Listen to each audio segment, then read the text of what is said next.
fungus Cryptococcus neoformans.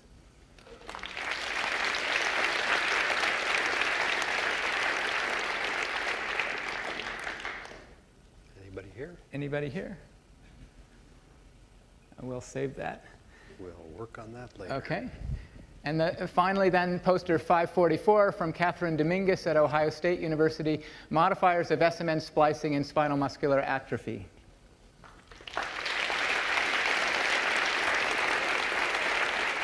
Catherine, are you here? Anyone coming down? No? Okay. Okay.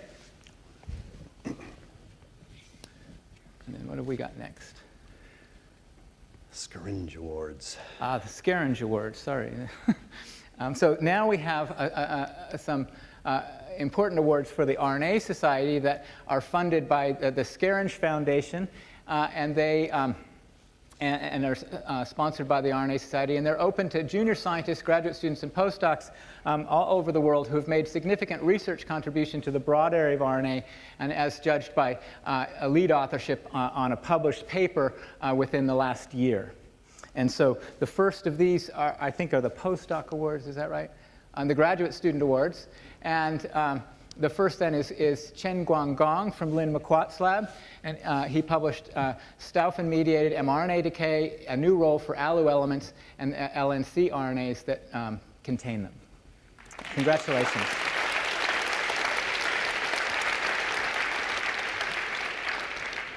Congratulations. Congratulations. Thank you. Hold that up for the... And then we have Tatiana Pulisic from Rob Singer's lab, regulation of mRNA turnover during mitotic division.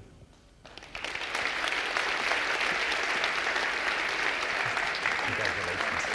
Congratulations. Okay, now we have the Scaringe postdoc awards. And that's, the first is Kotaro Nakanishi from Dinsha Patel's lab, the crystal structure of a eukaryotic ago in complex with a guide RNA.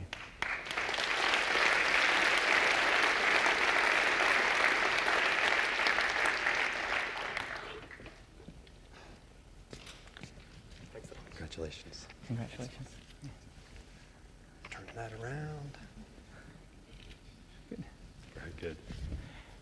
And finally, we have Dipali Sashatal from Jennifer Doudna's lab, biochemical and structural investigations of crRNA and piRNA biogenesis.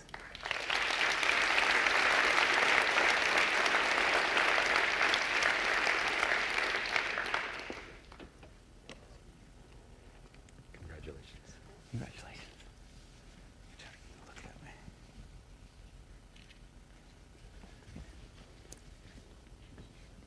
And what's left? Okay. So now we get to the harder part. So the next award is one of the two awards that the RNA Society gives each year. The first one is for service to the RNA Society. And this year the winner is Brenda Paculis. And so Brenda is someone you may not know, but with whose work you're very familiar. So Brenda, for many years, has been the conduit through which the Society has communicated with our members. And she volunteered very early on to take charge of all the Society news and announcements to the members, first through publication in the journal. But when that was not working as efficiently as it needed to be, she really founded the newsletter and became its founding editor and has really edited it ever since, taking all of the contributions that we need to put forth and editing them, laying them out, posting them. And it's really been, I think, a labor of love to the Society for her, to us. And so we wanted to acknowledge that this year, but at the same time not imply that we don't want you to keep doing this. This has been extremely helpful to us. And, but we would like to thank you very much for this long time dedication to the Society. So Brenda.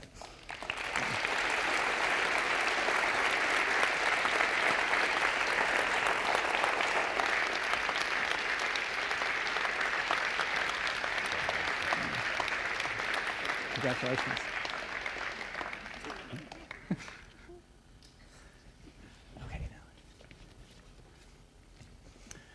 Okay, so now we have the final award of the evening, and this is really my hardest job of the week.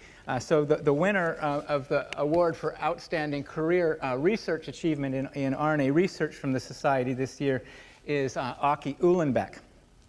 And so Aki is someone that, if I can, let's see, what's the next one? Yeah, so he's someone who we heard something of his academic history and honors on the first night of this meeting. And so I just want to say something about his science and why he so richly deserves this award. And so his research extends from this paper in 1970, where he describes how to measure the affinity of a codon-anticodon interaction through equilibrium dialysis, to this paper published just this year describing examining the recognition of tRNA by EFTU and the residues that are important for that work that we heard some of on Tuesday.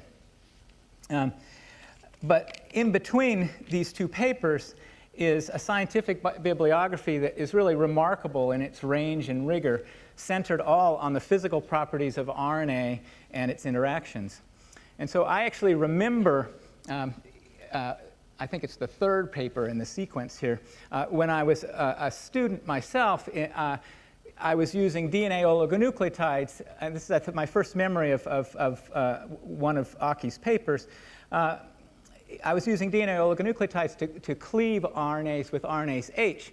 And I found something that puzzled me, that if I added unpaired nucleotides to the ends of an oligo that weren't complementary to the target but were just flopping in the breeze, that increased the efficiency of my cleavage. And I didn't understand this at the time, but I found that if you refer to a paper by Martin, Uhlenbeck, and Doty, I think in 1971, his third paper, you'll find out why that's true. So from these initial papers on base pairing energetics, Aki has gone on to really pioneer and make major contributions to a huge number of areas of RNA biochemistry and biology.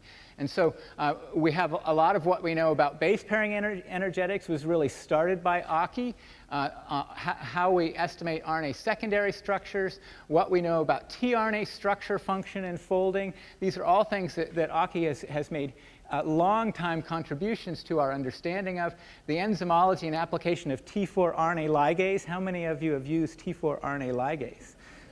The RNA protein recognition by R17 and MS2 coat proteins, translational repression by the R17 protein. We haven't even gotten to the hammerhead yet. So hammerhead ribozyme structure mechanism and its mechanisms of catalysis, application of T7 RNA polymerase to making new experimental RNAs, the stabilization of RNA hairpins by tetraloops, the use of thiophosphates in mapping RNA protein contacts and RNA functional analysis, RNA stabilization and cleavage by metal ions. It's been a long-time interest of Aki's. Photocross-linking using modified nucleotides, the enzymology of DAD helicases, tRNA recognition by EFTU and EF1 alpha. So that's just what we heard about on Tuesday. I think that this can give you an idea that if some of this hasn't influenced your work, I'm sort of doubtful that you're working on RNA.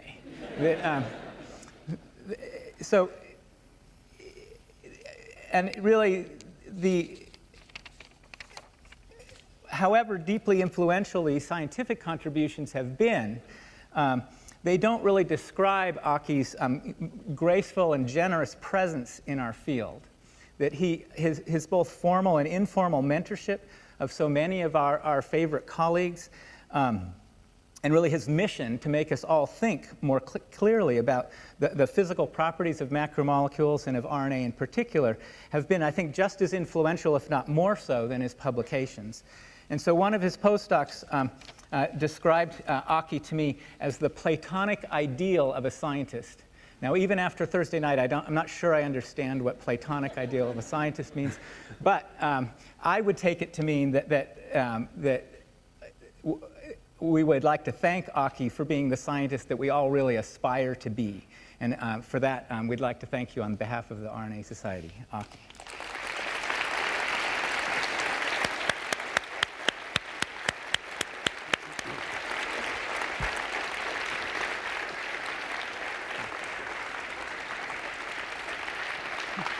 No check. You don't get a check.